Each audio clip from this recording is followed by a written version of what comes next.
हाँ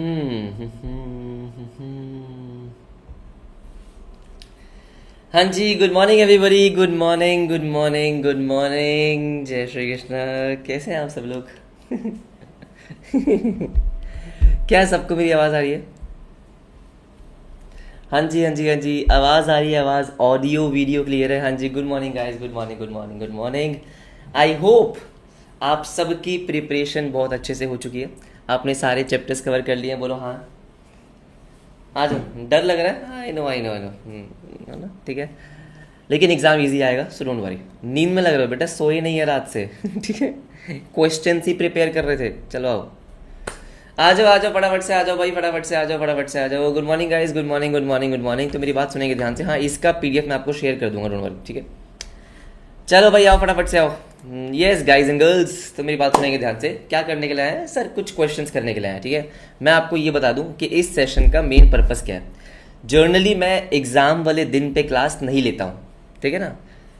जिस दिन आपका एग्ज़ाम होता है, मैं आपको यही सजेस्ट करता हूँ कि भैया जितना ज़्यादा सेल्फ स्टडी हो सकता है उतना सेल्फ स्टडी करो। जितना कम स्क्रीन टाइम होगा उतना आपका बेटर है। लेकिन क्योंकि हमने पिछले 1.5 दिन में बहुत सारे चैप्टर्स को रिवाइज किया है, एमसीक्यूज नहीं करे, तो इसका सिर्फ एक पर्पस है, क्या? आपका कॉन्फिडेंस बूस्ट करना। ठीक है। तो मेरे हिसाब से जो जो इंपॉर्टेंट क्वेश्चंस मुझे लगते हैं वो मैं आपको करवाने वाला हूँ। हम इसको 1.5 घंटे में कंप्लीट करेंगे। ठीक है। 1.5 आवर्स में इसको कंप्लीट करके अपने अपने घर चलेंगे। हाँ जी, बिल्कुल से। Everyone ready? हाँ जी सर, 10 बजे से पहले इसको ख़त्म कर देंगे। हाँ, ख़त्म कर देंगे। गले में भी दर्द हो रहा है। हाँ जी। क्या हम शुरू कर सकते हैं? फटाफट से आओ, फटाफट से आओ, फटाफट से आओ। Everyone, everyone, everyone, can we start? Yes yes yes बेटा, इकोनॉमिस्ट नेम्स की पीडीएफ जो है वो मैं आपको टेलीग्राम पे शेयर कर चुका हूँ। इनकेस अगर किसी ने नहीं देखी है तो उसको देख के जाना। ठीक है। कौन से इकोनॉमिस्ट ने क्या कहा था, ये पीडीएफ ज़रूर देख के जाना, ज़रूर देख कर जाना, नहीं तो बहुत प्रॉब्लम हो जाएगी। यस हाँ जी। तो आपके सीए फाउंडेशन की ये लास्ट क्लास होने वाली है। ठीक है ना। चैट ऑन रहेगी? हाँ बेटा, चैट आपकी ऑन रहेगी। तो आओ फटाफट से। सर फर्स्ट क्वेश्चन आपकी कंप्यूटर स्क्रीन पे। जल्दी आएंगे, जल्दी डिस्कस करेंगे, जल्दी आओ। हाँ जी, ठीक है। सीए फाउंडेशन की आखिरी क्लास। Let's start. चलो, पहला क्वेश्चन है क्या? कह रहा है according to Hicks and Allen the demand curve slopes downward due to. फटाफट से बताओ। सर हिग्स और एलन ने एक्सप्लेन किया था कि आपका डिमांड कर्व डाउनवर्ड स्लोपिंग क्यों होता है। तो बेटा हिग्स और एलन ने एक्सप्लेन किया था इनकम इफेक्ट और सब्सटीट्यूशन इफेक्ट। क्या एक्सप्लेन किया था? कि भाई आपका डिमांड कर्व डाउनवर्ड स्लोपिंग होता है ड्यू टू इनकम इफेक्ट। जो आपकी कौन सी इनकम होती है? Real income. सर आपकी रियल इनकम इंक्रीज होती है क्योंकि आपका प्राइस कम हो जाता है। और सब्सटीट्यूशन इफेक्ट, बहुत बढ़िया। को incident indicator is not indicated as. फटाफट से मुझे बताएंगे। हाँ जी, मतलब इनमें से कौन सा को इंसिडेंट इंडिकेटर नहीं है? मैंने आपको बोला है कि ये जो इंडिकेटर्स हैं, लीडिंग इंडिकेटर, लैगिंग इंडिकेटर, को इंसिडेंट, बहुत ही ज्यादा इंपॉर्टेंट है, आपको करके जाने ही जाने हैं। तो बेटा यहाँ पे बहुत सिंपल है। जैसे ही आप देखते हो क्या, new orders for plants and equipment. क्या बोला मैंने? New order for plants and equipment. हाँ जी, ये आपका कौन सा इंडिकेटर है? सर ये आपका लीडिंग इंडिकेटर है। अगर इनकेस किसी बच्चे ने इंडिकेटर्स नहीं पढ़े, मेरी आपसे रिक्वेस्ट है कि एक बार इंडिकेटर्स के जो एग्जांपल्स हैं, है ना, एग्जांपल्स जो आपको बुक में दे रखे हैं उसको जरूर पढ़ के जाना। फिर कहता है in economy change in the reserve ratio will directly affect the. फटाफट से बताओ। अगर आपकी reserve ratio, everyone everyone everyone, yes, अगर अगर अगर इनकेस रिजर्व रेशियो आपकी चेंज होती है तो वो आपके डायरेक्टली किसको अफेक्ट करती है? क्या इंटरेस्ट रेट्स को अफेक्ट करता है, सप्लाई ऑफ मनी को, डिमांड फॉर मनी को, या गवर्नमेंट के बजटरी बैलेंस को? तो बेटा बहुत सिंपल है। जैसे रिजर्व रेशियो क्या होती है, मान लो आरबीआई ने रिजर्व रेशियो इंक्रीज कर दी, अब जो बैंक है, जो कमर्शियल बैंक है, वो कम लोन दे पाएंगे, मनी के सप्लाई को डायरेक्टली इफेक्ट करती है। हाँ जी, सुन लो मेरी बात ध्यान से। क्या बोला? कि सर मनी के सप्लाई को डायरेक्टली इंपैक्ट करती है। हाँ जी, तो इसका मतलब supply of money in circulation. ठीक है। फिर उसके बाद क्या बोलता है? Which of the following is not a key assumption of Ricardo's theory of comparative advantage. कल रिवाइज किया हमने। हाँ बोलो बोलो बोलो, कल ही रिवाइज किया, कल ही रिवाइज किया है कि which of the following is not a key assumption of Ricardo's theory of comparative advantage. फटाफट से बताओ।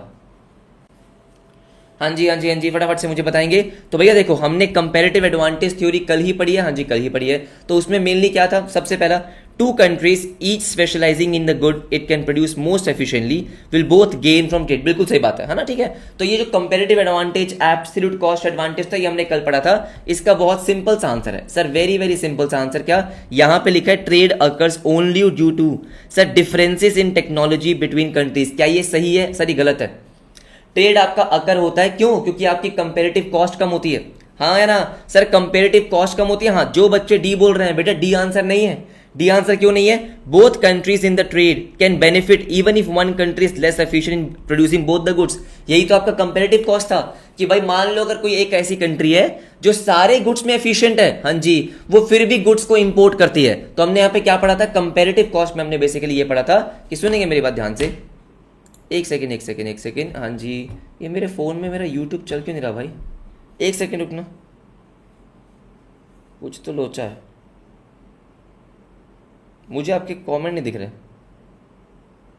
हाँ ठीक है, हाँ सारे बच्चे मेरी बात सुनेंगे। क्या बोला? क्या बोला ये गया सर कि जो आपके कंपैरेटिव कॉस्ट में होता है, सर कंपैरेटिव कॉस्ट में क्या होता है, अगर मान लो मेरे पास सारे गुड्स की एब्सोल्यूट कॉस्ट एडवांटेज है, हाँ, तो मैं कौन से गुड्स को एक्सपोर्ट करूंगा जिसमें मेरी सबसे ज्यादा एडवांटेज है, जिसमें मेरी एब्सोल्यूट कॉस्ट एडवांटेज सबसे ज्यादा है, हाँ जी सबसे ज्यादा है। आ जाओ फटाफट से। If a countries currency is depreciating it means, फटाफट से मुझे बताएंगे, अगर आपके कंट्री की करेंसी डेप्रिशिएट कर रही है तो उसका मतलब क्या है? बेटा हमने कल रात को हमने ये सारे चैप्टर्स पढ़े हैं, ठीक है। अगर आपकी कंट्री की करेंसी डेप्रिशिएट करती है तो आपके एक्सपोर्ट्स बढ़ते हैं। क्यों बढ़ते हैं? क्योंकि फॉरेनर्स के लिए, सर फॉरेन कंट्रीज के लिए आपके एक्सपोर्ट वाले जो गुड्स हैं वो सस्ते हो गए हैं, है ना सर, क्योंकि फॉरेन करेंसी स्ट्रांग हो गई है। बिल्कुल सही बात है। तो यहां पे फिफ्थ का आंसर क्या आएगा? फिफ्थ का आंसर आएगा sir, countries exports become cheaper for foreign buyers. बाहर वालों के लिए मेरे गुड्स क्या हो चुके हैं? बाहर वालों के लिए मेरे गुड्स चीप हो गए। हाँ जी बिल्कुल सही। तो इससे आपका क्या हो रहा है? ट्रेड बूस्ट होगा। तो करेंसी डेप्रिशिएट करती है तो आपका एक्सपोर्ट बढ़ता है। सर करेंसी एप्रिशिएट करती है तो आपका एक्सपोर्ट कम होता है। ठीक है। Now fiscal federalism primarily deals with, फटाफट से मुझे बताएंगे। सर हमने पढ़ रखा है, बिल्कुल पढ़ रखा है, फिस्कल फेडरलिज्म। अच्छा, तो fiscal federalism primarily deals with, जल्दी बोलो जल्दी। सर फिस्कल फेडरलिज्म का मतलब होता है स्टेट और सेंटर के बीच में फाइनेंस का डिस्ट्रीब्यूशन, हाँ या ना सर। कौन से टैक्स पे किसका शेयर है, वो सब चीजें। ये सुनो, स्टेट कौन से टैक्स लगाएगी, सेंटर कौन से टैक्स लगाएगी, वो आपका पूरा का पूरा फिस्कल फेडरलिज्म है। तो distribution of financial resources among different level of government, है ना। सेंटर का कितना टैक्स का रेवेन्यू स्टेट में शेयर होगा, ये सारा का सारा आपका फिस्कल फेडरलिज्म है। Dash is concerned with welfare proposition, फटाफट से। Dash is concerned with welfare proposition, सब कुछ पढ़ रखा है, इसमें से कुछ ऐसा नहीं है जो कुछ नया पढ़ेंगे। जल्दी आओ, जल्दी जल्दी जल्दी। Sir dash is concerned with fiscal federalism, सबने क्या बोला? सबने बोला नॉर्मेटिव इकोनॉमिक्स। क्या मतलब है इसका? सर वेलफेयर प्रोपोजिशन का मतलब है कि भाई ये आपको करना चाहिए, ये आपके लिए अच्छा है, ये आपके लिए बुरा है। हाँ जी, ये सब चीजें नॉर्मेटिव में होती है। पॉजिटिव सिर्फ डिस्क्रिप्टिव होता है, पॉजिटिव में सिर्फ क्या होता है? फैक्ट्स होते हैं, कॉजेज एंड इफेक्ट्स होते हैं। नॉर्मेटिव में होता है जजमेंट्स। नॉर्मेटिव में क्या होता है? जजमेंट्स होती है कि ये आपको करना चाहिए, ये नहीं करना चाहिए। करेक्ट है। फिर कहता है according to Keynes inflationary gap is caused by, भाई कीन्स का मानना क्या था कि inflationary gap is caused by, जो इन्फ्लेशनरी गैप हमने पढ़ा था, बिल्कुल पढ़ा था, उसका मेन रीजन क्या होता है? तो आपको एक चीज ध्यान रखनी थी, इन्फ्लेशनरी गैप का मतलब है कि भैया प्राइसेस ज्यादा है। हाँ जी, इन्फ्लेशन का मतलब है प्राइस ज्यादा है। तो बेटा प्राइस आपके ज्यादा कब होते हैं? जब एक्सेस डिमांड होती है। तो inflationary gap is caused bye excess demand. हाँ, और एक होता है डिफ्लेशनरी गैप कि आपके प्राइसेस कम है, इसका मतलब वहां पे डिमांड कम है। ठीक है। नाउ आपको बोला फाइंड नॉमिनल जीडीपी। अगर रियल जीडीपी आपका 450 है और प्राइस इंडेक्स आपका 120 है, आपको क्या निकालना है? Sir nominal GDP. बेटा प्राइस इंडेक्स कुछ नहीं होता, दिस इज जीडीपी डिफ्लेटर। गला बहुत खराब हो गया। फटाफट से मुझे बताएंगे sir this is actually GDP deflator. अच्छा बिल्कुल सही बात है। तो बेटा अगर आपको नॉमिनल जीडीपी निकालना है तो फॉर्मूला अप्लाई करेंगे। हाँ जी, तो फॉर्मूला क्या होगा? Real GDP yes multiply by deflator upon में 100। तो जीडीपी डिफ्लेटर का फॉर्मूला अप्लाई करेंगे, एब्सोल्युटली यस। आपका आंसर क्या आ गया? 540। सबको याद है जीडीपी डिफ्लेटर का फॉर्मूला क्या होता है? Sir nominal GDP yes sir upon में, हाँ जी फटाफट से मुझे बताओ, मल्टीप्लाई बाय 100। करेक्ट बात है, ये हमने पढ़ा था, बिल्कुल पढ़ा था। फटाफट से आ जाओ। Snob effect is explained as, आपको बोला है स्नॉब इफेक्ट, हाँ जी इज एक्सप्लेन्ड एज। तो बेटा आपके पास दो ऑप्शन हैं, function of consumption of others, ठीक है, फंक्शन ऑफ प्राइस। तो स्नॉब इफेक्ट का मतलब क्या था कि भाई अगर आपके पास कोई ऐसा गुड्स है जो आप कंज्यूम कर रहे हो, मेरे को वो नहीं करना, मुझे सबसे यूनिक रहना है। हाँ जी बिल्कुल सही, ठीक है। सब किसी ने भी यहाँ पे कैप नहीं पहनी है, मुझे कैप पहननी है।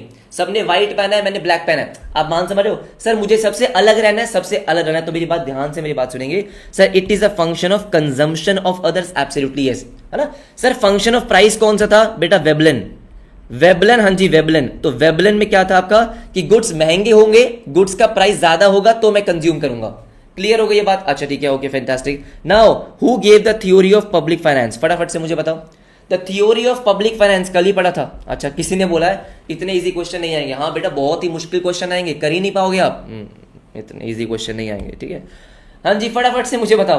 पता नहीं क्या सोचते हैं ना कुछ बच्चे कि पता नहीं कितना मुश्किल पेपर आ जाएगा। बेटा अगर 100 क्वेश्चन है ना, तो 100 में से आप मान के चलो कि 70 to 80 क्वेश्चन बहुत ही आसान होने वाले हैं, ठीक है। हाँ, आप परेशान हो जाओगे 10 क्वेश्चन को लेके और पूरा पेपर अटेम्प्ट नहीं करोगे। फटाफट से आओ, who gave the theory of public finance? Answer क्या है सर? रिचर्ड मसग्रेव, ठीक है। फिर बोलता है सर 12th क्वेश्चन। हाँ जी, 12th क्वेश्चन बोलता है हु डिफाइंड बिजनेस इकोनॉमिक्स, ठीक है, in terms of use of economic analysis in the formulation of business policy. बेटा ये बिजनेस इकोनॉमिक्स की डेफिनेशन, जल्दी आओ जल्दी आओ। बिजनेस इकोनॉमिक्स की डेफिनेशन किसने दी थी? चैप्टर 1 में आपने पढ़ा है, एब्सोल्युटली पढ़ा है। अच्छा ऐसा क्या? हाँ जी, जल्दी आओ जल्दी आओ। क्या बोल रहा है? Who defined business economics in terms of use of okay economic analysis in the formulation of business policy. बेटा ये डेफिनेशन दी है जॉन डीन ने। किसने दी है? जॉन डीन ने। हाँ जी बिल्कुल सही बात है, ठीक है okay. If the price of commodity raised bye 12%, अगर आपका प्राइस 12% से बढ़ गया, इलास्टिसिटी आपकी कितनी है? 0.63। आपसे बोला गया, सुन लो, the expenditure made on the commodity by the consumer will. Sir expenditure और आपके प्राइस का जो कनेक्शन है, हाँ जी, एक्सपेंडिचर और प्राइस का कनेक्शन, हाँ जी, क्या पढ़ रखा है? हमने क्या पढ़ा था? अगर आपकी price elasticity okay in elastic है, हाँ जी, क्या है सर? इन इलास्टिक, बिल्कुल सही बात है, यहां पे इन इलास्टिक है।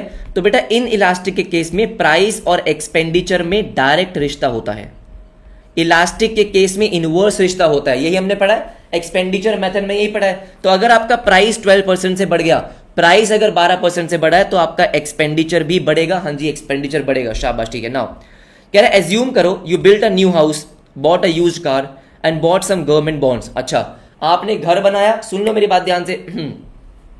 सर घर बनाया, हाँ जी घर बनाया, आपने कार ली है ओके, एंड कुछ गवर्नमेंट बॉन्ड्स में इन्वेस्ट किया है। Which of the following is true? चलो बताओ। हाँ जी, फटाफट से बताओ।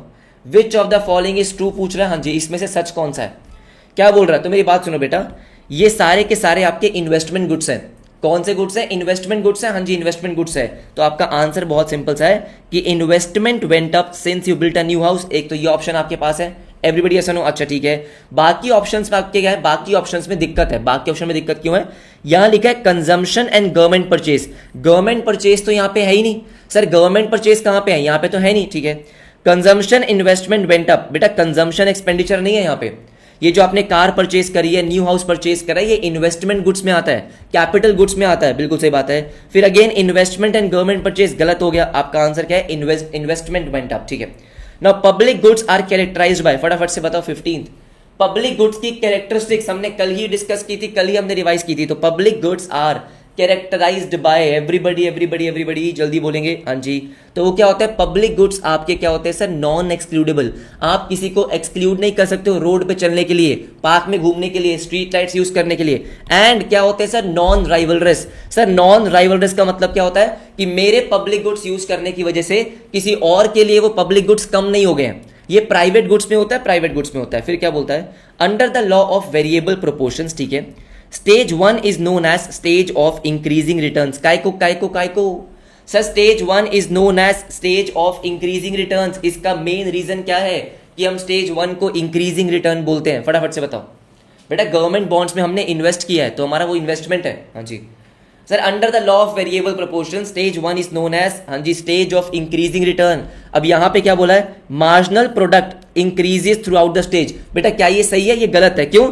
आप अगर याद करोगे तो स्टेज 1 में एमपी आपका इंक्रीज होता है, लेकिन एक पॉइंट के बाद वो डिक्रीज होना चालू हो जाता है। हाँ जी, है ना। आपकी स्टेज 1 एंड कब होती है? स्टेज 1 एंड होती है जहां पे आपका एपी और एमपी इक्वल होते हैं, एपी आपका मैक्सिमम होता है। तो आपके फर्स्ट स्टेज में एपी इंक्रीज करता रहता है, आपका एपी इंक्रीज करता है, एब्सोल्युटली यस, ठीक है। तो आपका आंसर क्या है कि AP increases throughout the stage. MP आपका throughout the stage increase नहीं करता है। आपको याद आ रहा है सर? एमपी आपका पूरा का पूरा फर्स्ट स्टेज में इंक्रीज नहीं करता है सर। वो एक टाइम जो आपका इन्फ्लेक्शन पॉइंट होता है, मुझे बताओ सर, जो हमारा क्या होता है? इन्फ्लेक्शन पॉइंट के बाद वो डिक्रीज करना स्टार्ट कर देता है। करेक्ट है।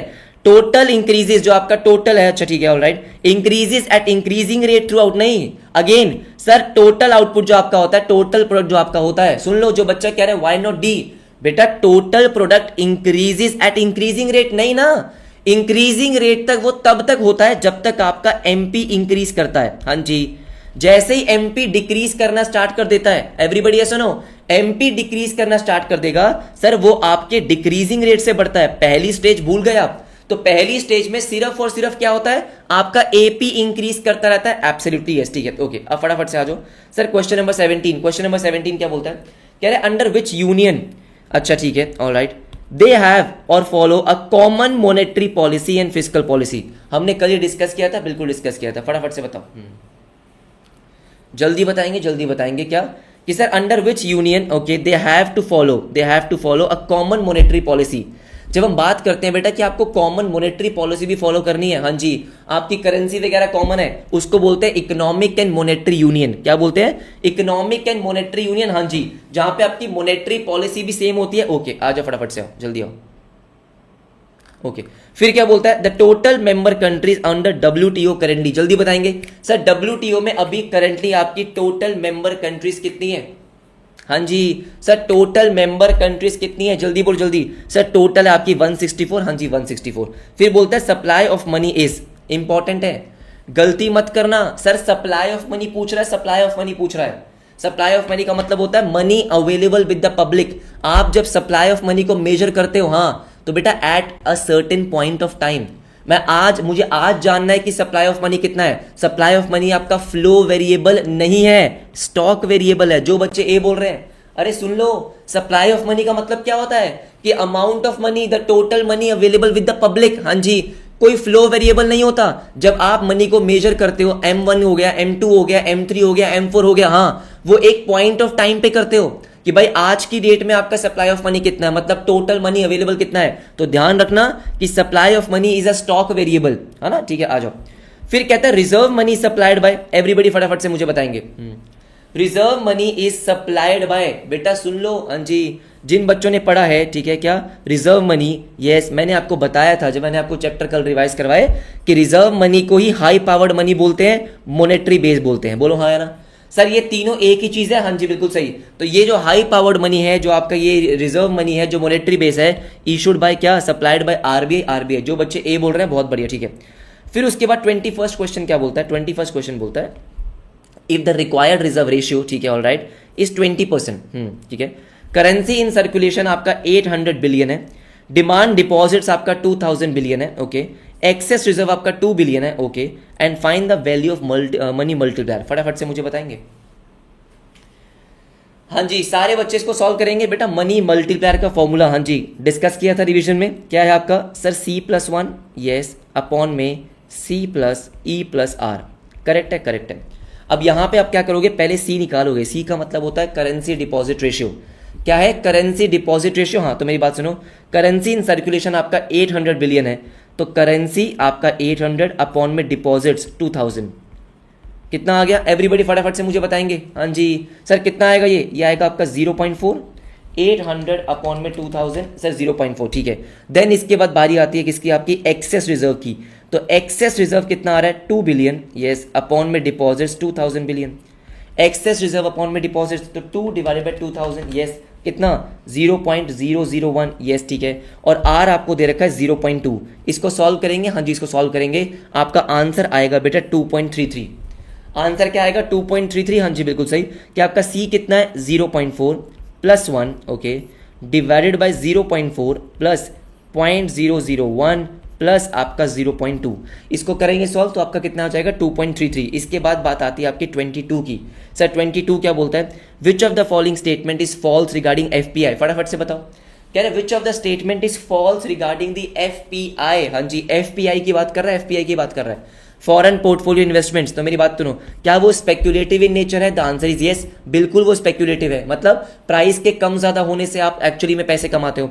फाइनेंशियल एसेट्स में आप इन्वेस्टमेंट करते हो, हाँ जी बिल्कुल सही, शेयर्स बॉन्ड्स उसमें इन्वेस्टमेंट करते हो। सेटिंग अप अ फैक्ट्री, बेटा ये होता है एफडीआई में, जहां पे आप रियल एसेट्स परचेज करते हो, हाँ जी, वो एफडीआई में होता है, वो एफपीआई में नहीं होता, ठीक है। नाउ कह रहे अगर आपका रुपी डेप्रिशिएट कर रहा है अगेंस्ट द डॉलर, इसका मतलब क्या है सर, अब यहां पे अगर आपका रुपी क्या कर रहा है, depreciate, rupee is depreciating against the dollar, तो आप क्या करोगे, if the rupee is depreciating against the dollar, तो मुझे बताओ बेटा आरबीआई क्या चाहता है, आरबीआई क्या करेगा यहाँ पे, आरबीआई बेसिकली क्या करेगा, डॉलर को सेल करेगा। इससे क्या होगा, इससे होगा ये कि डॉलर की सप्लाई बढ़ जाएगी।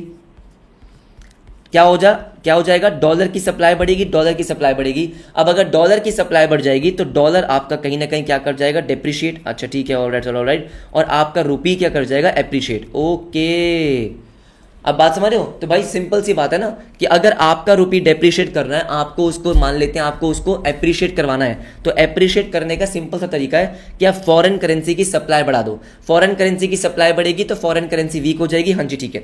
फिर बात करते हैं कैम्ब्रिज अप्रोच, हाँ जी, to quantity theory is known as, फटाफट से बताओ।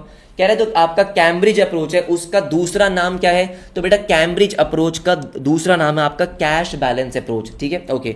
Now if supply increases while demand decreases, तो इसमें क्या होगा, आपको क्या बोल रहा है कि भैया आपकी सप्लाई बढ़ रही है, हाँ जी, और आपकी डिमांड कम हो रही है। तो आप बेसिकली क्या बता सकते हो इसमें कि अगर सप्लाई ज्यादा है डिमांड कम है, तो यहां पे आपका सिचुएशन है सरप्लस का। किसका, सरप्लस का। हाँ, तो इसका मतलब ये है कि आप ये बता सकते हो कि आपका जो प्राइस है, एवरीबडी सुनो, हाँ जी एक सेकेंड रुकना, कुछ बच्चों को निकालना पड़ेगा, क्लास को परेशान कर रहे हैं। चलो मुझे फटाफट से बताओ, हाँ जी फटाफट से आएंगे, फटाफट से आएंगे। आंसर क्या है, आंसर है सर बहुत सिंपल कि प्राइस आपका डिक्रीज होगा। अगर आपकी सप्लाई ज्यादा है, आपकी डिमांड कम है, प्राइस आपका डिक्रीज हो गया। Now if marginal product, yes sir, of labour is below AP, आपको क्या बोला गया, marginal product is below AP. इसका मतलब क्या है, marginal product is less than AP. तो भाई ये कब होगा, इसमें क्या होगा, if MP is less than AP. हाँ जी, if MP is less than AP, तो बेटा आपको पता है कि मैंने आपको एक सिंपल सी बात बताई है कि अगर आपका मार्जिनल कम है, हाँ जी, आपका एवरेज हमेशा डिक्रीज करेगा। सर मार्जिनल कम है, बेशक वो मार्जिनल कॉस्ट है, मार्जिनल रेवेन्यू है, मार्जिनल प्रोडक्ट है, हाँ जी, तो if MP is below the AP, इसका मतलब एपी फॉल करेगा। सर एपी इज डिक्रीजिंग, हाँ, एवरेज आपका तब इंक्रीज करता है जब आपका मार्जिनल आपके एवरेज से ज्यादा होता है। हाँ जी बिल्कुल सही, आओ ठीक है, हाँ जी। इसके बाद क्या है, 27 क्या बोलता है कि भैया the law of diminishing returns, हाँ जी, begins at the level of output where. Sir law of diminishing returns, बेटा बहुत बढ़िया क्वेश्चन है ये, हाँ जी। क्या बोल रहा है, law of diminishing returns, diminishing return समझ गए कि आपका मार्जिनल प्रोडक्ट कहीं ना कहीं डिक्रीज कर रहा है, लॉ ऑफ डिमिनिशिंग रिटर्न्स, हाँ जी ठीक है। तो law of diminishing returns begins, आपका law of diminishing return begin कब होता है, स्टार्ट कब होता है, तो मुझे फटाफट से बताओ। सर वो स्टार्ट होता है जब आपका एमपी डिक्रीज करना स्टार्ट कर देता है। हाँ जी बिल्कुल सही है ना। सर पहले क्या होगा, पहले आपका एमपी होगा मैक्सिमम, एमपी होता है मैक्सिमम, कब होता है, आपके इन्फ्लेक्शन पॉइंट पे, इन्फ्लेक्शन पॉइंट पे आपका एमपी होता है मैक्सिमम। हाँ, उसके बाद वो डिक्रीज करना स्टार्ट करता है, हाँ जी डिक्रीज करना स्टार्ट करता है। तो बेटा सिंपल सी बात है, सुनेंगे ध्यान से, हाँ जी, एमपी मैक्सिमम होता है तो इसका मतलब आपका मार्जिनल कॉस्ट मिनिमम होता है। आपको पता है दोनों ऑपोजिट चलते हैं, अगर आपका एमपी मैक्सिमम है तो आपका मार्जिनल कॉस्ट मिनिमम है, बिल्कुल सही बात है। तो आपका आंसर क्या है, मार्जिनल कॉस्ट इज मिनिमम। तो जब आपका मार्जिनल कॉस्ट मिनिमम होगा, या जैसे आपका मार्जिनल कॉस्ट है, ठीक है, तो मार्जिनल कॉस्ट मिनिमम होगा, इसके बाद से मार्जिनल कॉस्ट राइज करना स्टार्ट करता है, आपका डिमिनिशिंग रिटर्न स्टार्ट हो जाता है। मार्जिनल कॉस्ट जहां पे मिनिमम है इसके बाद से स्टार्ट हो जाएगा, ठीक है। इसके बाद क्या बोलता है, देखो कह रहे मिस्टर अमित, सुनेंगे ध्यान से, अ स्टॉक मार्केट ट्रेडर, ठीक है, all right, through inside information, उसके पास कुछ अंदर की इंफॉर्मेशन है, okay, comes to know that share price of X limited is likely to go up in the future. उसको ये पता चला है कि भाई इस कंपनी का शेयर इंक्रीज होने वाला है, ठीक है। So he purchases the shares to make gain by selling them higher, sir selling them later at higher prices, it is a case of. तो बेटा यहाँ पे जो शेयर्स बाय कर रहा है, हाँ जी बिल्कुल सही, उसके पास एक इनसाइडर इन्फॉर्मेशन है, मतलब ये क्या है, दिस इज आपका, हाँ जी एवरीबडी फटाफट से बताएंगे, this is asymmetric information. Sir asymmetric का मतलब क्या होता है कि आपका इम्बैलेंस ऑफ इन्फॉर्मेशन है, किसी एक पार्टी के पास इन्फॉर्मेशन ज्यादा है। बेटा मॉरल हजार्ड पता है क्या होगा, मॉरल हजार्ड होता है ट्रांजैक्शन होने के बाद, हाँ जी, आपने अगर गुड फेथ में एक्ट नहीं करा तो यहाँ पे मॉरल हजार्ड नहीं आएगा। अब बात समझ रहे हो, अभी क्या हो रहा है, आपके पास इनसाइडर इन्फॉर्मेशन है, हाँ, उसकी वजह से आपने कोई ट्रांजैक्शन करी है। अब बात समझ रहे हो एवरीबडी, सुनो, हाँ जी, तो इसका मतलब क्या है, this is before the transaction, हाँ जी, तो ये आपका असिमेट्रिक इन्फॉर्मेशन होगा। सर ट्रांजैक्शन के बाद, जैसे आपने इंश्योरेंस लिया, इंश्योरेंस लेने के बाद आपने गुड फेथ में एक्ट नहीं किया, उसको बोलते हैं मोरल हजार्ड, ठीक है। फिर क्या बोलता है, which of the following measures, okay ठीक है, आ जाओ, which of the following measures involve total ban, क्या बोला, टोटल बैन, एवरीबडी सुन लो ध्यान से, हाँ जी, total ban impose by the government on import और एक्सपोर्ट ऑफ सम और ऑल ऑफ द कमोडिटीज। बेटा जैसे ही क्वेश्चन बोल रहा है टोटल बैन, आपके दिमाग में क्या आना चाहिए? टोटल बैन के नाम से आपके दिमाग में क्या आएगा? टोटल बैन के नाम से आएगा सर एम्बार्गोज। ठीक है, एम्बार्गोज होता है आपका टोटल बैन कि भाई मुझे इस कंट्री के साथ ट्रेड ही नहीं करना। According to Hawtrey trade cycle is, हाँ जी सर, जो आपका बिजनेस साइकिल होता है उसका मेन रीजन क्या है? एज पर दी हॉटरी सर, उसका मेन रीजन है क्या? फटाफट से बताओ। हाँ जी, मोनेटरी। सिंपल, हॉटरी का क्या है? मोनेटरी। हाँ जी बिल्कुल। शम्पीटर का क्या है? शम्पीटर का इनोवेशन। हाँ जी बिल्कुल सही। फिर क्या बोलता है? कलेक्टिवली, हाँ जी, peaks and troughs together is known as, फटाफट से बताएंगे सर। जो आपके पीक्स होते हैं, मतलब का जो आपका मैक्सिमम पॉइंट होता है, आपका ट्रफ होता है, जो आपका डिप्रेशन वाला पॉइंट होता है, इनको हम क्या बोलते हैं? इसको हम बोलते हैं बेटा टर्निंग पॉइंट्स। क्या बोलते हैं? Turning points. हाँ जी, टर्निंग पॉइंट। ठीक है, now WTO comprises majorly, WTO में 164 मेंबर्स हैं। हाँ जी, उसमें मेजरली कौन सी कंट्रीज हैं? आपकी डेवलप्ड कंट्रीज हैं, अंडर डेवलप्ड कंट्रीज हैं, डेवलपिंग कंट्री है। तो बेटा हमने कल ही पढ़ा था कि डब्ल्यूटीओ में आपके जो 164 मेंबर्स हैं उसमें 117 आपकी डेवलपिंग कंट्रीज हैं। इसका मतलब मेजरली आपकी डेवलपिंग कंट्रीज हैं। Absolutely yes. ठीक है, इसके बाद क्या बोलता है सर 33 पे कि merchandise exports from India scheme was replaced by, पहले आपकी स्कीम थी MEIS sir, merchandise exports from India scheme. ठीक है, इसको रिप्लेस कर दिया। किसने रिप्लेस करा? रोटेप। हाँ जी sir, remission of duties and taxes. हाँ जी, कब आई थी? 2021 में। यहाँ पे कंफ्यूज करने के लिए 21 भी दिया है, 2019 भी दिया है, ध्यान रखना सर। कब आई है? 2021 में, 21 में। ठीक है, फिर क्या बोलता है कि dash scheme okay to promote manufacture of electric and hybrid vehicle technology. क्या बोला गया sir? Dash is a scheme to promote manufacturing of electric and hybrid vehicle technology. तो बेटा इलेक्ट्रिक टेक्नोलॉजी के लिए कौन सी स्कीम है आपकी? Fame India. कौन सी है? Fame India. हाँ जी बिल्कुल सही। ठीक है, ऑलराइट। फिर बात करता है investment okay in which one investor establishes a business activity in a foreign country which is different from investor's main business activity, but सुन लो ध्यान से sir, but in some way supplements its major activity.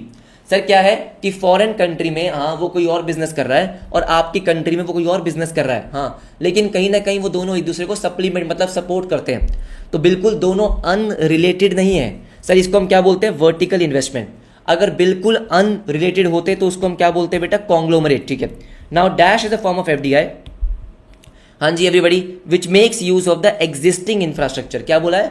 Which makes use of the existing infrastructure. Okay ठीक है बेटा, जहां पे बात आती है एग्जिस्टिंग इंफ्रास्ट्रक्चर की, किसकी बात आएगी? एग्जिस्टिंग की, उसको बोलेंगे ब्राउन फील्ड इन्वेस्टमेंट। सर यहां पे होता क्या? New investment. हाँ जी, एकदम फ्रेश इन्वेस्टमेंट। हाँ जी, उसको बोलते हैं ग्रीन फील्ड इन्वेस्टमेंट। ठीक है, now dash takes place when, देख लो, there is decrease in the home currency price of foreign currency. ये लाइन मैंने आपको कल भी समझाई थी। ठीक है, क्या बोला कि dash takes place okay whenever there is a decrease in the home currency price okay of the foreign currency. Home currency price का मतलब क्या हो गया कि मुझे अब जो प्राइस पे करना पड़ रहा है फॉरेन करेंसी के लिए वो कम है। सर प्राइस पे करना पड़ रहा है फॉरेन करेंसी के लिए वो कम है, तो उसको बोलते हैं बेटा होम करेंसी अप्रिसिएशन। जैसे मैंने आपको समझाया था कि अगर $1.85 का है और अगर अब $1.80 का हो गया तो इसको हम बोलते हैं decrease in the home currency price, कि मुझे अब क्या करना पड़ रहा है? प्राइस कम देना पड़ रहा है। तो प्राइस कम देना पड़ा है मतलब उसका क्या मतलब हो गया कि आपका होम करेंसी अप्रिशिएट हुआ है। ठीक है, नाउ इसका मतलब नेक्स्ट बोलते हैं डैश ब्रिंग्स इन, अच्छा dash brings in more currency and monetary stability. अच्छा ठीक है, and credibility okay but lakhs flexibility. ऐसा कौन सा सिस्टम है सर जो ज्यादा स्टेबल है, हाँ ज्यादा क्रेडिबल है, ट्रांसपेरेंट है, ठीक है, बट लैक्स फ्लेक्सिबिलिटी।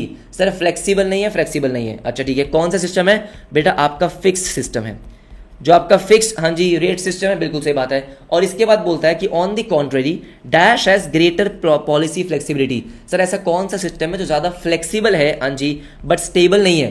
तो बेटा फ्लेक्सिबल कौन सा है? आपका फ्लेक्सिबल सिस्टम जो आपका फ्री फ्लोटिंग है। तो इसका मतलब आंसर क्या हो जाएगा आपका एवरीबडी? आपका आंसर हो जाएगा यहाँ पे first, fix rate and floating rate. ये fix rate brings in more currency हाँ जी एंड मोर स्टेबिलिटी, और जो आपका फ्लोटिंग रेट है वो फ्लेक्सिबल होता है लेकिन स्टेबल नहीं होता। Now dash mark the birth of WTO। WTO का जन्म कब हुआ है? हाँ जी सर WTO का जन्म कब हुआ है मुझे फटाफट से बताएंगे। तो बेटा WTO का जन्म हुआ है जुलाई 1, 1995 में, है ना। सर कौन सा राउंड था? Uruguay round. उरुग्वे राउंड के एंड में WTO का जन्म हुआ है, ठीक है alright. Demand curve in the monopolistic competition is, फटाफट से बताओ। Demand curve, yes, in the monopolistic competition.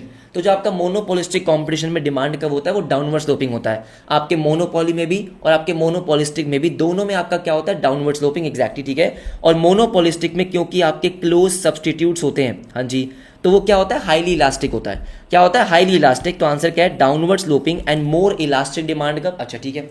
फिर कह रहा है टाइम एलिमेंट, अच्छा, in the market was conceived bye, sir जो आपका आपने मार्केट का क्लासिफिकेशन पढ़ा है, हाँ जी, तो on the basis of time, sir on the basis of time, हाँ, वो टाइम एलिमेंट किसने दिया है, वो टाइम एलिमेंट बेटा एल्फ्रेड मार्शल ने दिया है।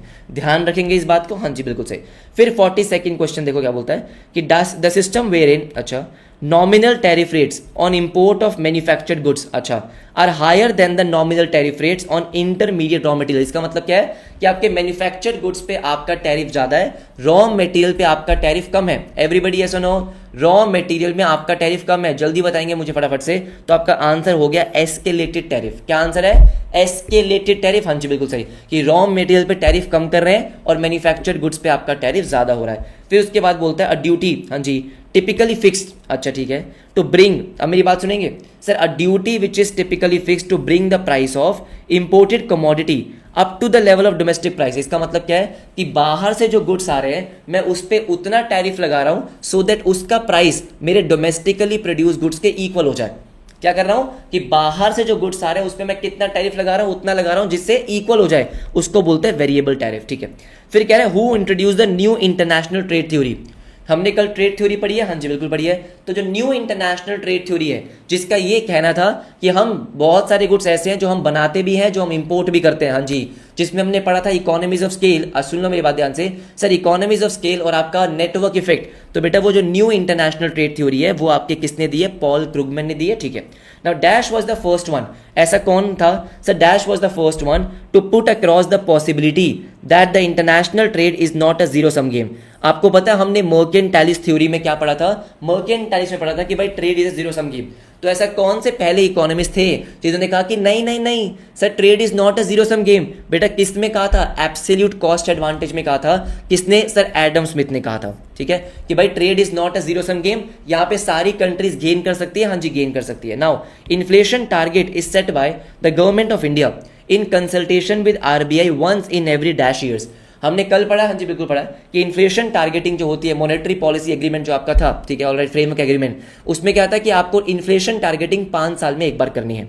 किसमें करनी है सर, 5 ईयर्स में एक बार, एब्सोल्युटली यस। अच्छा ठीक है, आरबीआई को 6 महीने में रिपोर्ट देनी होती है, यस सर यस, और उस रिपोर्ट में क्या बताना होता है, अगले 6 से 18 महीने का आपका इन्फ्लेशन का फोरकास्टिंग।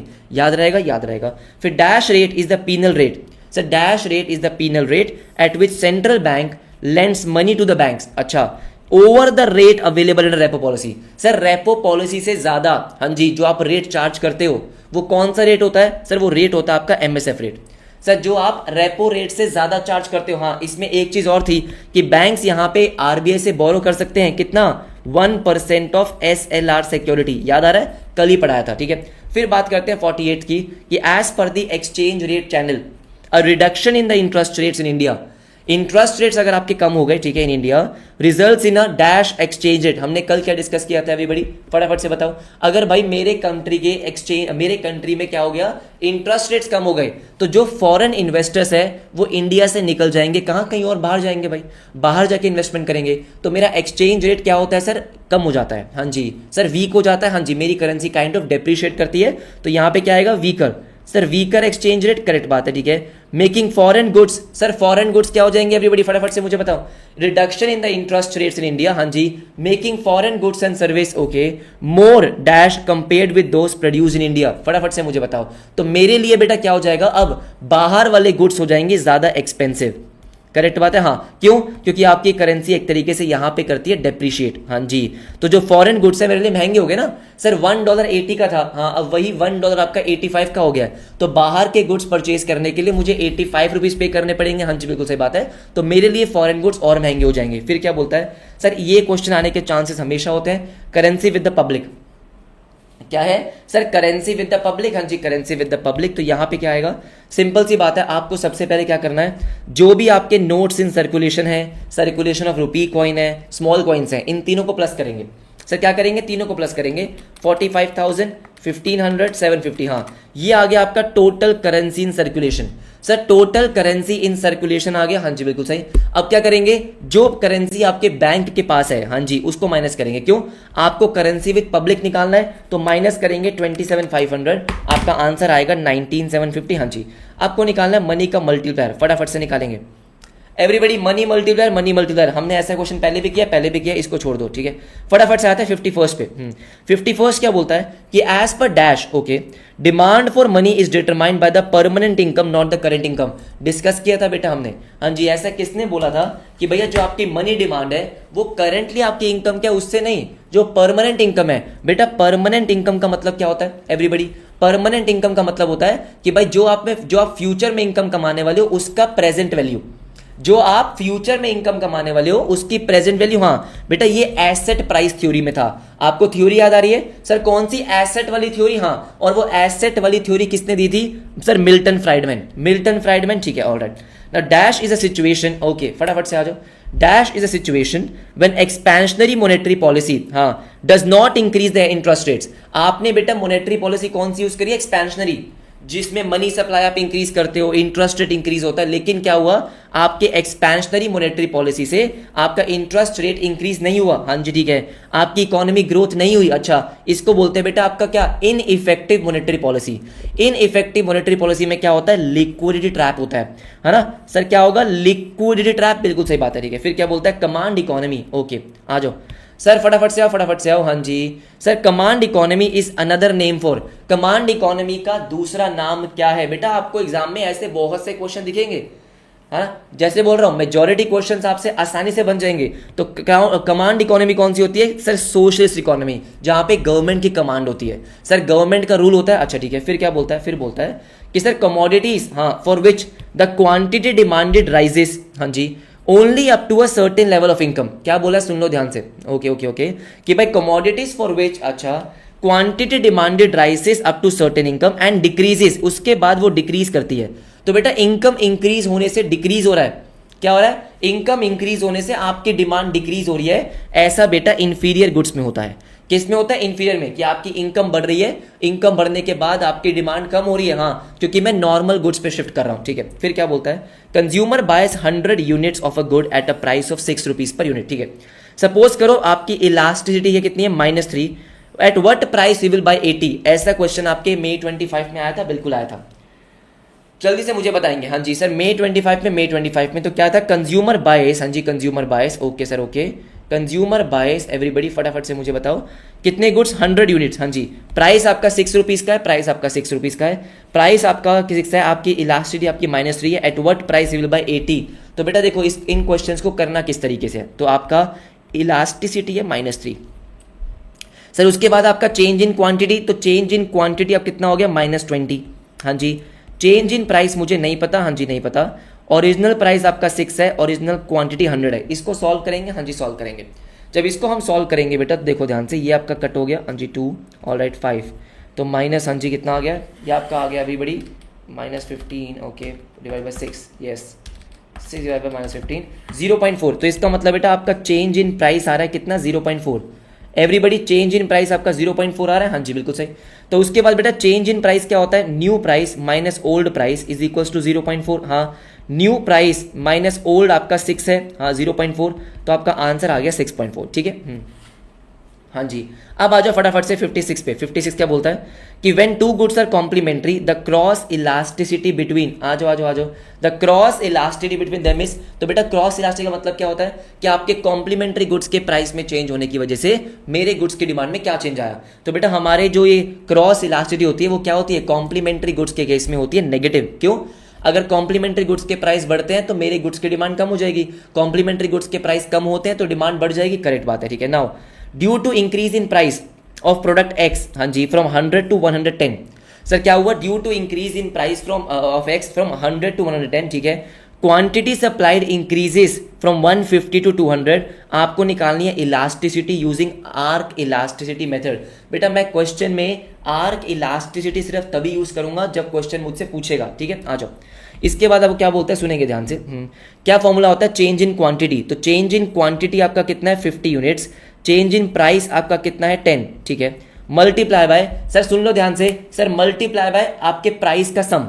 अच्छा सर प्राइस का सम कितना आ जाएगा, प्राइस का सम आ जाएगा आपका कितना सर 350। अच्छा ठीक है, नहीं सॉरी, प्राइस का सम कितना आएगा एवरीबॉडी, प्राइस कितना है, अच्छा ये रहा ना, सॉरी मैंने क्या लिखा है, नींद में हो क्या मैं, ठीक है सर प्राइस का सम आ जाएगा 210, यस, और क्वांटिटी का सम आ जाएगा 350। करेक्ट है, हाँ जी करेक्ट है। तो इसको सॉल्व करेंगे, हाँ तो मैंने क्या करा सर, चेंज इन क्वांटिटी कितना है आपका 50, चेंज इन प्राइस कितना है आपका 10, ओके, मल्टीप्लाई बाय प्राइस का सम, हाँ जी प्राइस का सम अपॉन में क्वांटिटी का सम, सिंपल सिंपल। तो 50 अपॉन में 10 इंटू 210 डिवाइडेड बाय आपका 350, आंसर आपका 3 आ रहा है, आंसर आपका 3 आ रहा है, सिंपल, ठीक है। फिर कह रहा है 58 क्या बोलता है, द रेट एट विच, बेटा 58 में कुछ गलतियां होंगी आपसे, 58 का क्वेश्चन एक बार ध्यान से देखो, ध्यान से देखो क्या बोलता है, the rate at which a consumer is prepared, the rate आपसे पूछा क्या गया, सुन लो ध्यान से, हाँ जी sir the rate at which, अच्छा ठीक है, all right, is prepared to exchange, हाँ जी good X and good Y, okay sir the rate at which a consumer is prepared to exchange good X and good Y holding the level of satisfaction constant. तो ये बात कर रहा है indifference curve की, हाँ लेकिन बेटा आपसे पूछा गया इनडिफरेंस कर्व का रेट, क्या पूछा गया है, इनडिफरेंस कर्व का रेट। तो बेटा जो रेट है मतलब आपकी जो स्लोप है वो होता है आपका marginal rate of substitution, MRS. तो आपसे रेट पूछा गया है तो आंसर इनडिफरेंस कर्व नहीं आएगा, rate at which is MRS, ठीक है। Now 59th, which of the following is not true about the relationship between AP and MP, सारे के सारे बच्चे फटाफट से पढ़ेंगे, एपी और एमपी के रिश्ते की बात हो रही है, हाँ जी, which of the following is not true. तो देखो क्या बोलता है, एवरीवन कह रहा है AP rises as a result of increase in the quantity, हाँ जी ठीक है, MP is more than AP, हमें पता है, क्या पता है, जब आपका एमपी एपी से ज्यादा होगा तो एपी राइज करेगा, मार्जिनल ज्यादा है हाँ तो एपी राइज करेगा, हाँ जी एपी राइज करेगा। फिर AP is maximum, MP is equals to AP, correct बात है सर, सुन लो मेरी बात ध्यान से, सर जब एमपी एपी के इक्वल होता है, करेक्ट है, तो आपका क्या होता है, एपी मैक्सिमम होता है, तो यह आपका बिल्कुल सही है, यह आपका बिल्कुल सही है। फिर उसके बाद एपी फॉल्स, जब आपका MP is less than AP, sir जब आपका एमपी लेस देन एपी होता है तो आपका एपी फॉल करता है, हाँ आपका डी ऑप्शन गलत है। डी ऑप्शन क्यों गलत है, when AP is negative MP become zero, बेटा एपी पहली बात तो नेगेटिव नहीं होता, एमपी आपका नेगेटिव होता है, एपी नेगेटिव नहीं होता, ठीक है। Now linear homogeneous production function is another name for, sir linear homogeneous production function is another name for, किसका नाम है सर, आपके लॉन्ग रन में जो कांस्टेंट रिटर्न टू स्केल होता है। कांस्टेंट रिटर्न टू स्केल का मतलब होता है जितने से आपने इनपुट्स इंक्रीज करा उतने से ही आपका आउटपुट भी इंक्रीज हुआ, that is constant return to scale, हाँ जी बिल्कुल सही। फिर क्या बोलता है, हाँ जी कह रहा है if the primary deficit of the country is 20,500 crore and the net interest liability is 3,500, what will be the fiscal deficit. ध्यान से मेरी बात सुनेंगे, आपका प्राइमरी डेफिसिट 20,500 करोड़ है, आपका उसके बाद इंटरेस्ट की लायबिलिटी 3,500 करोड़ है, ठीक है। फिस्कल डेफिसिट तो बेटा बहुत सिंपल है, प्राइमरी डेफिसिट कैसे निकालते हैं, फिस्कल डेफिसिट हाँ माइनस इंटरेस्ट, ऐसे निकालते हैं, हाँ। तो अगर आपको बेटा फिस्कल डेफिसिट निकालना है तो प्राइमरी डेफिसिट में इंटरेस्ट को ऐड कर देंगे, करेक्ट है। तो प्राइमरी डेफिसिट आपका 20,500 है, यस, इंटरेस्ट को ऐड किया 3,500, यस, आपका आंसर आ गया 24,000 करोड़, ओके। फिर कह रहा है dash is intended to give authority to the government to incur expenditure out of the CFI, sir कौन आपको पावर देता है, कौन आपको देता है अथॉरिटी की आप सीएफआई में से पैसे निकाल के खर्च कर सकते हो, वो है आपका एप्रोप्रिएशन बिल। कल डिस्कस भी किया था कि एप्रोप्रिएशन बिल पास होने के बाद, सुन लो मेरी बात ध्यान से, ठीक है सर, एप्रोप्रिएशन बिल पास होने के बाद क्या होता है कि आपके गवर्नमेंट के पास आ जाती है अथॉरिटी की, अब वो पैसे खर्च कर सकते हैं, हाँ जी खर्च कर सकते हैं। Now smoking cigarettes in public places causes passive smoking by others, this is example of smoking cigarette in the public places, हाँ तो इसका मतलब पहली बात तो आप कंजम्पशन कर रहे हो, एवरीबडी सुनो, अगर आप कंजम्पशन कर रहे हो तो उसको हम बोलते हैं नेगेटिव कंजम्पशन एक्सटर्नैलिटी, हाँ, और सामने वाले के कंजम्पशन पे इंपैक्ट आ रहा है तो negative consumption externality received in consumption, है ना। अगर मेरे कंजम्पशन से कोई नेगेटिव इंपैक्ट जनरेट होता है तो उसको नेगेटिव कंजम्पशन एक्सटर्नैलिटी बोलते हैं, हाँ, और सामने वाले के कंजम्पशन पे इंपैक्ट आ रहा है तो रिसीव्ड इन कंजम्पशन, ठीक है। Now Who introduced the concept of collective consumption goods, क्या बोला, कलेक्टिव कंजम्पशन गुड्स मतलब आपके पब्लिक गुड्स, तो पब्लिक गुड्स का कॉन्सेप्ट कौन लेकर आया था बेटा, पॉल ए सैमुअल्सन, ठीक है, इकोनॉमिस्ट के नेम का पीडीएफ मैंने आपको टेलीग्राम पे शेयर कर रखा है, वहां पे ये सब कुछ मेंशन्ड है. Now dash is interested with providing social sector service such as health, education, police protection. हमने बेटा एक्सपेंडिचर का डिसेंट्रलाइजेशन वगैरह पढ़ा था, हाँ, कि सेंट्रल गवर्नमेंट कौन से एक्सपेंडिचर करता है, स्टेट गवर्नमेंट कौन से एक्सपेंडिचर करता है, लोकल गवर्नमेंट कौन से एक्सपेंडिचर करता है. तो पुलिस प्रोटेक्शन, हेल्थ, एजुकेशन, ये रिस्पॉन्सिबिलिटी है स्टेट गवर्नमेंट की. ठीक है, now in order to control high inflation the government में, फटाफट से बताओ, कह रहे in order to control the high inflation the government में, अगर इन्फ्लेशन बहुत ज्यादा है तो बेटा आप क्या करोगे, आप कॉन्ट्रैक्शनरी पॉलिसी लेकर आओगे. कॉन्ट्रैक्शनरी फिस्कल पॉलिसी में क्या होगा, आप खर्चे कम करोगे और टैक्सेस को इंक्रीज कर दोगे. एवरीबडी ऐसा नो. ठीक है, फिर बात करते हैं किसकी, 67 की. आर्टिकल्स मैंने कहा था कि आर्टिकल्स एक बार रीड करके जाना. आर्टिकल कौन सा है ऐसा, और article dash of the constitution demarcates power of union and state by classifying their power into 3 list. जो हमने लिस्ट पढ़ी है, हाँ जी, यूनियन लिस्ट की बात कर रहे हैं हम, उसके बाद यूनियन लिस्ट, कॉन्करेंट लिस्ट, वो हमने जो पढ़ी है. ओके सर, वो कौन से आर्टिकल में लिखी हुई है, तो आर्टिकल बेटा कौन सा है आपका, आर्टिकल 246. आर्टिकल 246 ने पावर्स को क्या करा है, डेमार्केट्स करा है. अच्छा ठीक है, मतलब डिवाइड करा है. Now recently in this year's budget, the government increased the tax on cigarettes. Everybody, अगर गवर्नमेंट ने सिगरेट्स पे टैक्स इंक्रीज कर दिया तो बेटा गवर्नमेंट कौन सा फंक्शन परफॉर्म कर रही है. अगर सिगरेट्स पे टैक्स इंक्रीज कर दिया, हाँ, तो कौन सा फंक्शन परफॉर्म कर रही है, कौन से गुड्स पे कितना टैक्स लगाना है बेटा, ये फंक्शन है आपका एलोकेटिव फंक्शन. कौन सा एलोकेटिव, अगर यहाँ पे होता प्रोग्रेसिव टैक्सेशन, क्या होता, प्रोग्रेसिव टैक्सेशन, तो आपका इनकम रीडिस्ट्रीब्यूशन फंक्शन होता. सर तब वो क्या होता है, रीडिस्ट्रीब्यूशन. लेकिन आपने क्या करा है, आपने किसी गुड्स पे टैक्स इंक्रीज कर दिया क्योंकि आप नहीं चाहते वो गुड्स बने, है ना, व्हाट टू प्रोड्यूस. हाँ जी, तो ये आपका एलोकेटिव फंक्शन है. ठीक है, नाउ इसके बाद बोलता है फॉरेन ट्रेड मल्टीप्लायर आपको निकालना है. तो फॉरेन ट्रेड मल्टीप्लायर कैसे निकालते हैं सर, 1 अपॉन में, यस, 1 माइनस एमपीसी. अच्छा ठीक है, टैक्स को माइनस करते हैं. अच्छा ठीक है, और प्लस आपका मार्जिनल प्रोपेंसिटी टू इंपोर्ट. क्या ये आपके फॉरेन ट्रेड मल्टीप्लायर का फॉर्मूला है, हाँ जी बिल्कुल सही. तो मेरी बात सुनेंगे, यहाँ पे एमपीसी कितना है सर, एमपीसी आपका 0.9. ठीक है, तो 1 अपॉन में 1 माइनस 0.9, टैक्स यहाँ पे नहीं है, नहीं है. मार्जिनल प्रोपेंसिटी टू इंपोर्ट कितना है सर, 0.05, प्लस किया हमने 0.05. इसको आपने सॉल्व करना है, एब्सोल्युटली यस, आपका आंसर आ जाएगा 6.66. कर सकते हो, 1 माइनस 0.9 प्लस 0.05, यस सर, 1/0.96. अच्छा ठीक है, यस एग्जैक्टली 6.67, 6.67. अब कह रहा है कंसीडर द फॉलोइंग फंक्शन. ठीक है, ध्यान से मेरी बात सुनेंगे. कंजम्पशन फंक्शन आपके सामने है. ठीक है, ऑल राइट, ये आपको दे रखा है. और equilibrium level of national income निकालना है. क्या इस टाइप का क्वेश्चन बनेगा, हाँ जी बनेगा. आपको निकालने के लिए बोलेंगे, हाँ जी बिल्कुल बिल्कुल निकालने के लिए बोलेंगे. तो मेरी बात सुनेंगे, यहाँ पे सबसे पहले आप क्या करोगे, सबसे पहले बेटा आप निकालते हो डिस्पोजेबल इनकम. डिस्पोजेबल इनकम कैसे निकालते हैं, इनकम में से माइनस करेंगे. किसको माइनस करेंगे, हाँ जी सुन लो, हाँ जी, बी बेटा आपका एमपीसी होता है ना. ठीक है, सुनो मेरी बात ध्यान से गाइस, सुनेंगे ध्यान से. सर हाँ जी, इनकम में से हम क्या करेंगे, टैक्स को माइनस करेंगे. एग्जैक्टली तो टैक्स आपका 0.1 वाई है. अगर कोई ट्रांसफर रिसीट्स होती तो होता, ठीक है, तो ये आपका हो जाएगा 0.9 वाई. बिल्कुल सही, बिल्कुल सही.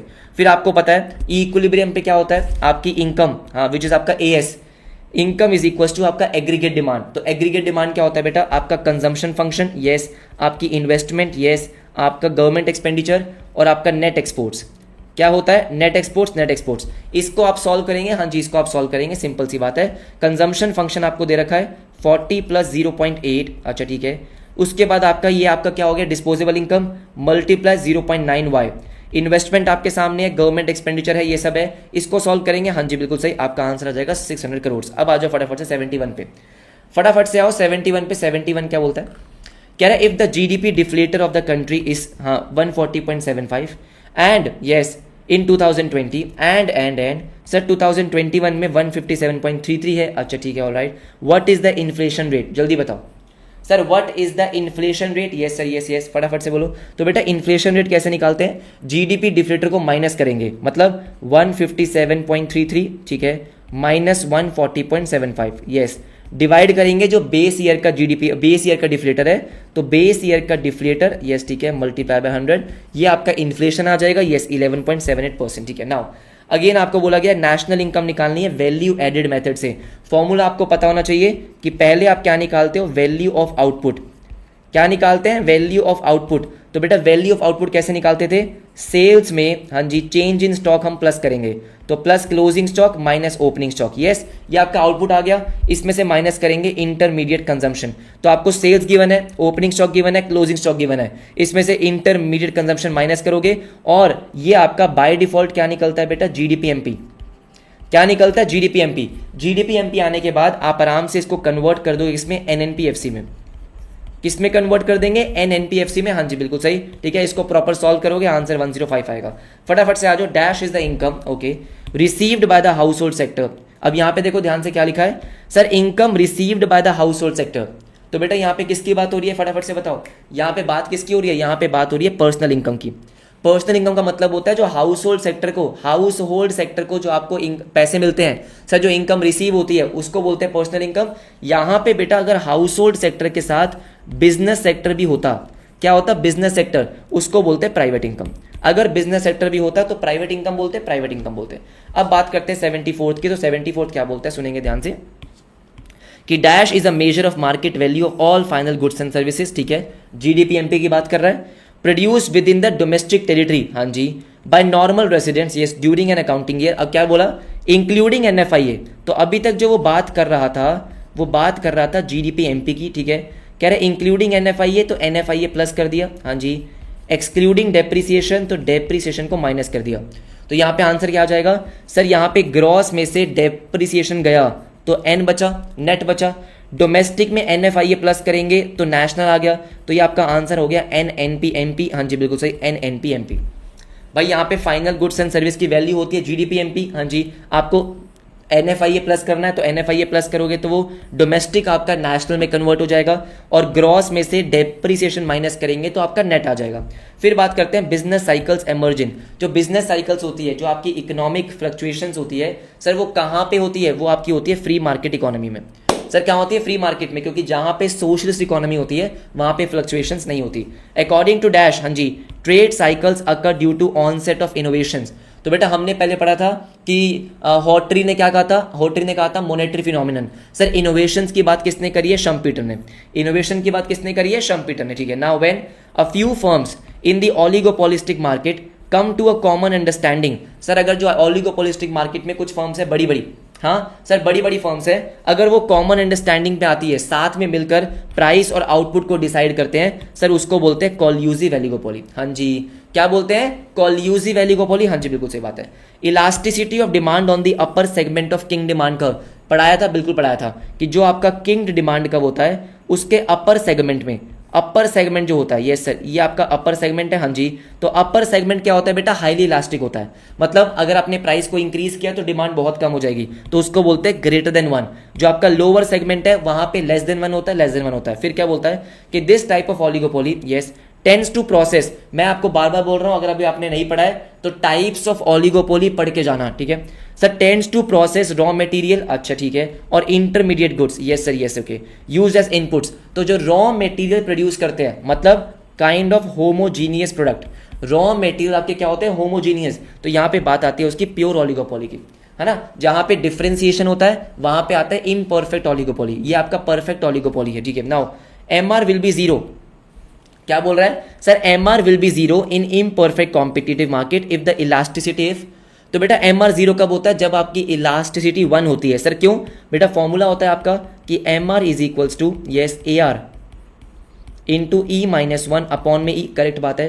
तो जब आपका यहाँ पे इलास्टिसिटी 1 हो जाएगा तो इसका आंसर जीरो आएगा, जीरो आएगा, इसलिए बोला आपका कि 1, okay. Now if the seller, okay, realises 10,000 rupees after selling 100 units, अच्छा तो 100 यूनिट्स बेच के 10,000 रुपीज आ रहे हैं, ठीक है, no problem, and 14,000 after selling 120, आपका मार्जिनल रेवेन्यू कितना है।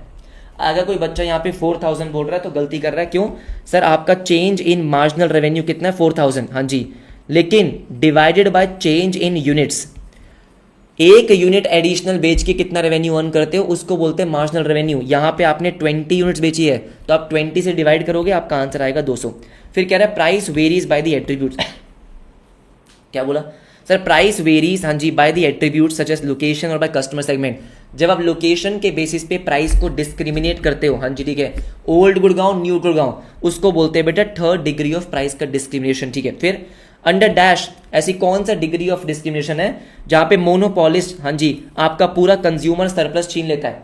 सर कंज्यूमर सरप्लस पूरा कब छीन लेता है? फर्स्ट डिग्री में, on the basis of individuals, अलग अलग इंडिविजुअल से अलग अलग प्राइस चार्ज कर रहा है, जिसका जितना कंज्यूमर सरप्लस है उतना प्राइस चार्ज कर रहा है। हाँ जी बिल्कुल सही, ठीक है, alright. Now allocative efficiency allocative efficiency कब होती है?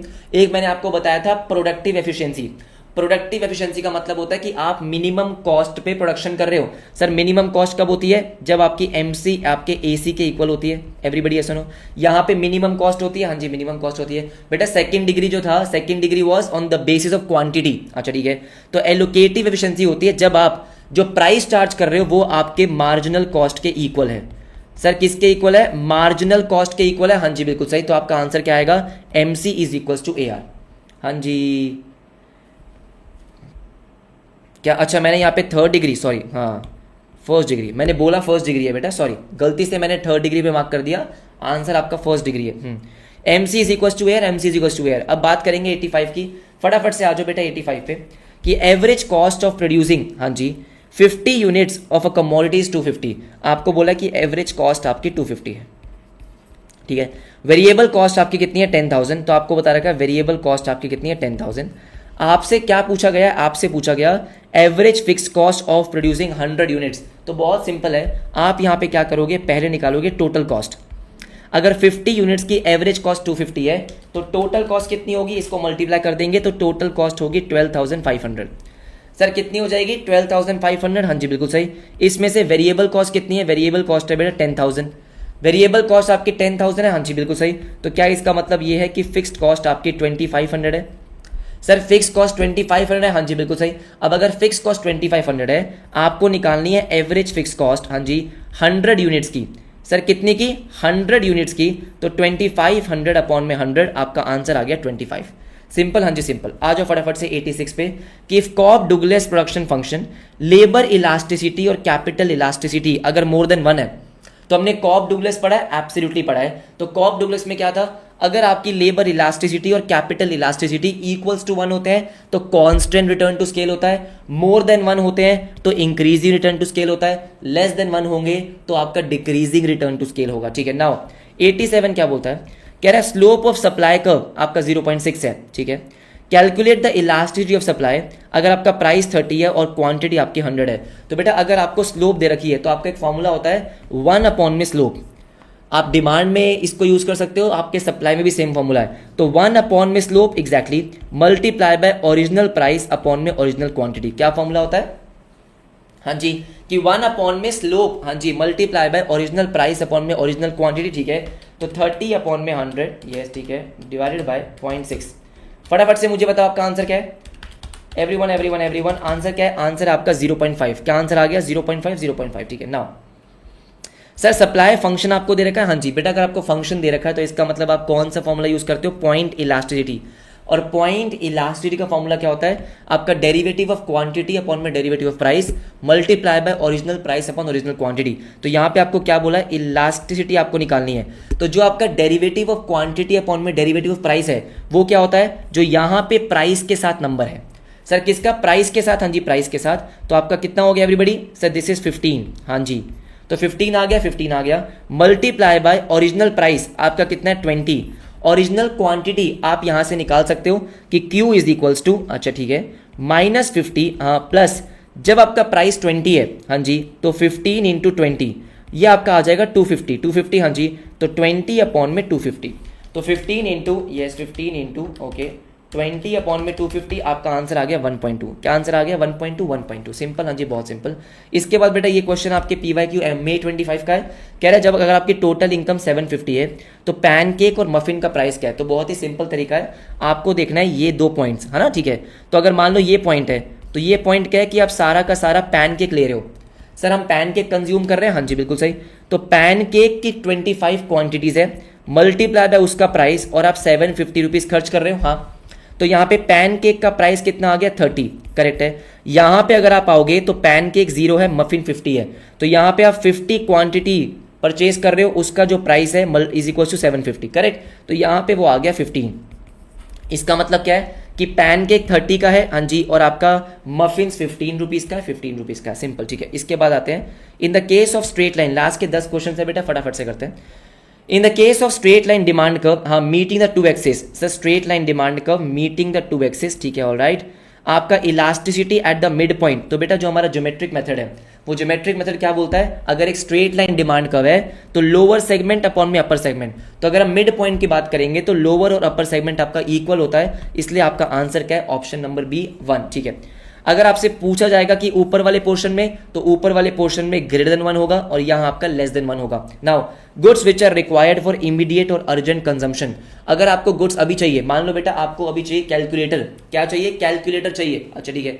तो अगर आपको कैलकुलेटर चाहिए तो मुझे एक बात बताओ बेटा, उसका जितना मर्जी प्राइस हो आप खरीदोगे ना, हाँ, तो वो आपका लेस इलास्टिक है, तो प्राइस के चेंज होने से आपको फर्क नहीं पड़ेगा, अभी चाहिए तो अभी चाहिए, बात खत्म। इन the case of inferior goods आपकी इनकम इलास्टिसिटी क्या होती है, अभी हमने पढ़ा था कि इनकम बढ़ती है तो इंफीरियर गुड्स की डिमांड कम हो जाती है, इसका मतलब इनकम इलास्टिसिटी आपकी नेगेटिव होती है।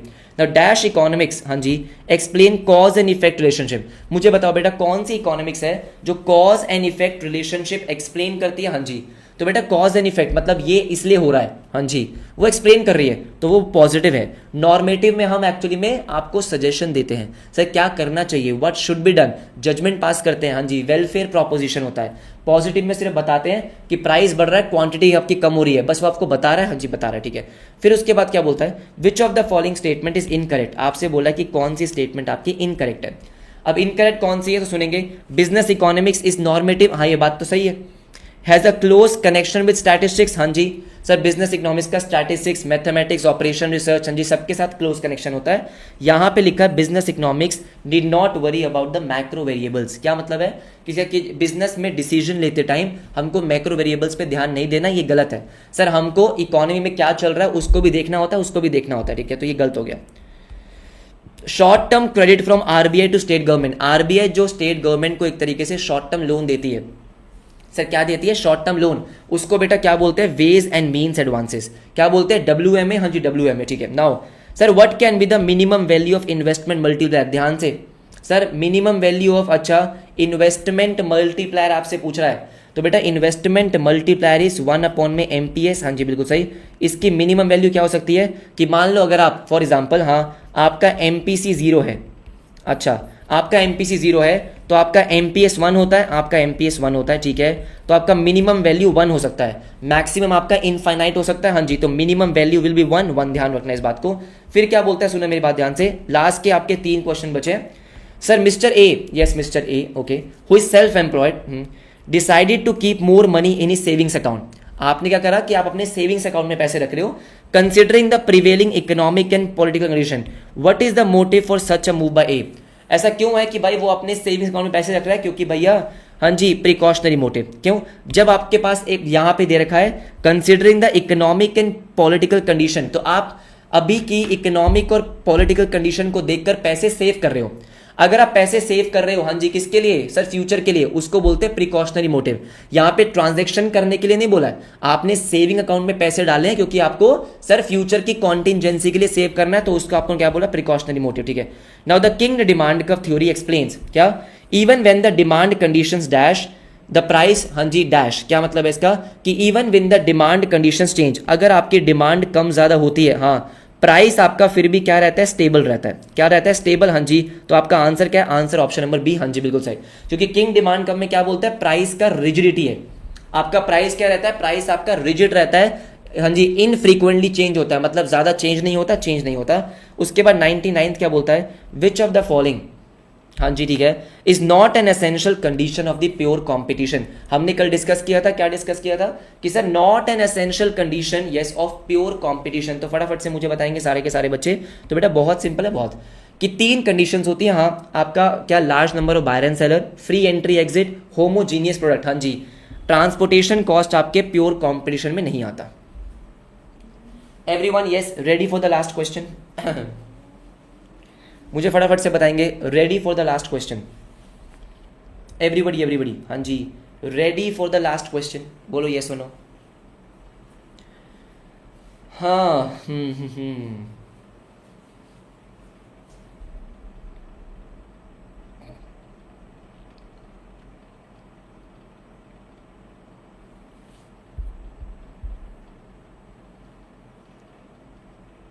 ARMR के इक्वल बेटा, ARMR तो आपके परफेक्ट कॉम्पिटिटिव मार्केट में होता है।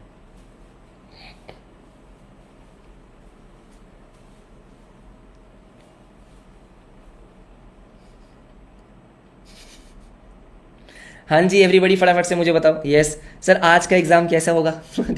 ये आपका 100 क्वेश्चन है। हाँ जी बिल्कुल सही। तो आज का एग्जाम कैसा होने वाला है भाई? शानदार होने वाला है, बहुत शानदार, एकदम फर्स्ट क्लास। सर आज का एग्जाम कैसा होगा? हाँ आप अपना ऑप्शन चूज कर सकते हैं, करेक्ट बात है, ठीक है। तो यहाँ पे मैं आपसे लूँगा अलविदा, ठीक है। सर क्या लेंगे? आपसे अलविदा लेंगे। हाँ जी बिल्कुल सही। जितना 1.5 डेज में बेटा मैं आपको करवा सकता था, हाँ मुझे लगता है मैंने उतना मैक्सिमम आपको करवा दिया। हमने 5 से 6 चैप्टर्स रिवाइज कर लिए प्रॉपर्ली, है ना, लाइव रिवाइज किए थे। बाकी के आपके 1 शॉट्स थे, हाँ, और बाकी आपके कुछ MCQs हो गए। तो मेरा मेन पर्पस आज के इस क्लास का सिर्फ इतना था कि कई बार ऐसा लगता है कि हमने बहुत ज़्यादा पढ़ लिया, हाँ जी, लेकिन सुन लो मेरी बात ध्यान से, ठीक है। हाँ 2-5 मिनट में आपसे बात करूँगा, उसके बाद आप जा सकते हो। हाँ उसके बाद आपको जो करना करो, उसके बाद मैं सोऊंगा ठीक है, मैं आराम से सोने वाला हूँ। हाँ जी सोने वाला हूँ। तो मेरी बात सुनेंगे सारे के सारे बच्चे, ठीक है। कई बार ऐसा होता है कि आपको लग रहा है कि आपने बहुत कुछ पढ़ लिया है, हाँ, लेकिन सर पता नहीं एग्जाम में याद आएगा कि नहीं आएगा। लेकिन ट्रस्ट मी, आपको बस इतना एक चीज़ ध्यान रखनी है कि अगर आपके सामने 100 क्वेश्चन हैं, हम अगर वर्स्ट केस सिनेरियो भी लेकर चलते हैं, अगर 100 क्वेश्चन है, पहली बात तो मुझे ऐसा लगता है, ऑनेस्टली मेरे को ऐसा लगता है क्या, कि पेपर जो है वो ईजी टू मॉडरेट आएगा, ठीक है। कुछ क्वेश्चन हो सकते हैं जो आपको लगे कि हाँ लेंदी क्वेश्चन है, प्रैक्टिकल है, जो भी है, लेकिन ट्रस्ट मी जो इको का पेपर आएगा, मैं आपको इस बात की दे सकता हूँ श्योरिटी कि इसमें कम से कम नहीं तो, हाँ ऐसे कम से कम नहीं तो 70+ क्वेश्चंस होंगे जो बहुत डायरेक्ट क्वेश्चंस होंगे। मतलब अगर आपने अच्छे से पढ़ाई करी है तो वो आपको आते होंगे। एक चीज़ का आपको ध्यान रखना है, क्या ध्यान रखना है, कि आपके पास 2 घंटे का टाइम होता है, आपको पेपर में करना क्या है, आप जैसे क्वेश्चन को देख रहे हो, हाँ अगर वो क्वेश्चन लेंदी है, वो क्वेश्चन आपको थोड़ा सा कॉम्प्लिकेटेड लग रहा है, उस क्वेश्चन को छोड़ देना। तो जो पहले आप क्या करोगे, पहले फटाफट से, यस, स्टार्टिंग से लेके एंड तक जो क्वेश्चंस आपके छोटे छोटे हैं, तो बेटा जैसे मैंने आपको 100 क्वेश्चंस कराए, हाँ इन 100 क्वेश्चंस में आपके मेजरली सारे क्वेश्चन डायरेक्ट क्वेश्चन थे। आपको ऐसे ही क्वेश्चन एग्जाम में दिखेंगे, ठीक है। तो आपको सबसे पहले क्या करना है, सबसे पहले पहला जो राउंड होगा, तो आपको इकोनॉमिक्स का पेपर क्या करना होता है, इकोनॉमिक्स का पेपर आपको 3 राउंड में करना है। सारे बच्चे मेरी बात सुनेंगे? हाँ जी बिल्कुल सुनेंगे, ठीक है। इसके बाद आप जा सकते हो। आपको इकोनॉमिक्स का पेपर किस में करना है? 3 राउंड में, 3 राउंड में। सर 3 राउंड का मतलब क्या होता है? फर्स्ट राउंड में आप क्या करोगे, डायरेक्टली जो छोटे छोटे क्वेश्चन हैं जो आपको आते हैं, पहले आप वो सॉल्व करोगे। आपको बात समझ में आई? कि आपने क्वेश्चन देखा, हाँ बहुत छोटा सा क्वेश्चन है, टाइम टेकिंग क्वेश्चन नहीं है, और आज ऐसे बहुत से क्वेश्चन होंगे, बहुत सारे, हाँ जी बहुत सारे क्वेश्चन होंगे। तो आपने क्वेश्चन को देखा, आंसर को चूज कर लिया, बात खत्म हो गई। फिर उसके बाद आप क्या करोगे बेटा, सेकंड राउंड पे, हाँ जी सेकंड राउंड में आप क्या करोगे कि आपको ऐसे कुछ क्वेश्चंस दिखेंगे जो लेंदी क्वेश्चंस है लेकिन आपको आते हैं। जैसे मान लो न्यूमेरिकल क्वेश्चंस है, हाँ जी ठीक है, या कोई केस स्टडी है आपको आती है, वो आप करोगे सेकंड राउंड में। और जो थर्ड राउंड होगा, जो आपको लग रहा है क्या कि थोड़े से कॉम्प्लिकेटेड कंफ्यूजिंग क्वेश्चंस हैं, वो आपको एंड में देखने हैं। तो मेरा आपसे बस इतना सा एक रिक्वेस्ट है क्या, कि स्टार्टिंग में आपको क्या करना है, जो आपको कंफ्यूजिंग क्वेश्चन लग रहे हैं उसको छोड़ते जाना है, उस पर टाइम नहीं लगाना, ठीक है, उसको एंड में छोड़ दो। हाँ तो आपको ये रियलाइज होगा कि आपने पहले दोनों राउंड में ही मेजरली सारे क्वेश्चंस कर लिए होंगे, है ना। तो जब आपके पहले ही एक घंटे में, हाँ जी आपके मेजरली फर्स्ट राउंड आपका कंप्लीट हो जाएगा, तो ऑटोमेटिकली आपका कॉन्फिडेंस बढ़ेगा। 1-2 चीज मैं आपको और बता देता हूं, हाँ जी। सबसे पहले बिल्कुल भी ओवर कॉन्फिडेंट नहीं होना है, क्वेश्चन को बहुत केयरफुली रीड करना है। सारे बच्चे मुझे चैट में लिखेंगे कि yes sir, yes sir, yes sir, हम बिल्कुल भी सिली मिस्टेक्स नहीं करेंगे। बेटा ये वो पेपर है जो बाकी 3 पेपर्स का, हाँ जी, बदला लेगा आपसे, ठीक है। जो आपका अकाउंट्स का अच्छा नहीं हुआ, मैथ्स का उतना अच्छा नहीं हुआ, जैसा भी गया, हाँ जी, ये उसका बदला लेगा। ये पक्की बात है कि आपका पेपर बहुत अच्छा जाएगा, लेकिन सिली मिस्टेक्स नहीं करना, है ना। हाँ जी गरबा खेलने जाएंगे, हाँ आपके पेपर अच्छा होगा तो बिल्कुल जाएंगे, ठीक है। एवरीबडी ऐसा नो, हाँ जी। तो केयरफुली क्वेश्चंस को रीड करना है, और ऐसा नहीं कि पहला ऑप्शन पढ़ा, आपको लगा पहला ही ऑप्शन आंसर है। प्लीज आपसे रिक्वेस्ट है कि सारे के सारे ऑप्शंस आप रीड करके आएंगे, ठीक है। तो there should be no silly mistakes. आप क्वेश्चन को वर्ड टू वर्ड पढ़ेंगे। कई बार ऐसा होता है कि 1-2 वर्ड होते हैं, सर नॉट लिखा हुआ है, एक्सेप्ट लिखा हुआ है, तो आपसे रिक्वेस्ट है कि प्लीज क्वेश्चंस को बहुत केयरफुली रीड करना, ठीक है। घबराना नहीं है, क्वेश्चंस आपको आते होंगे। मैं आपसे लेता हूँ अलविदा, ठीक है। आई होप आपका पेपर बहुत ही अच्छा जाए, राइट, बहुत ही आसान पेपर आए, ठीक है। आपको सब कुछ आता हो, पेपर जैसा भी आए आपका पेपर अच्छा जाएगा। आपने प्रिपरेशन करी है, आपका बिल्कुल अच्छा जाएगा। ऑल द वेरी बेस्ट, ठीक है। बाकी मैं वेट करूँगा। हाँ, फटाफट से आके मुझे बताना कि क्या बेंच पे खड़े होके नाचने वाला पेपर था कि नहीं था। ठीक है ना एवरीबडी? यस, हाँ जी। Thank you so much guys, all the very best everyone. ठीक है, best of luck, bye bye and take care. ठीक है, बाय गाइस, बाय बाय।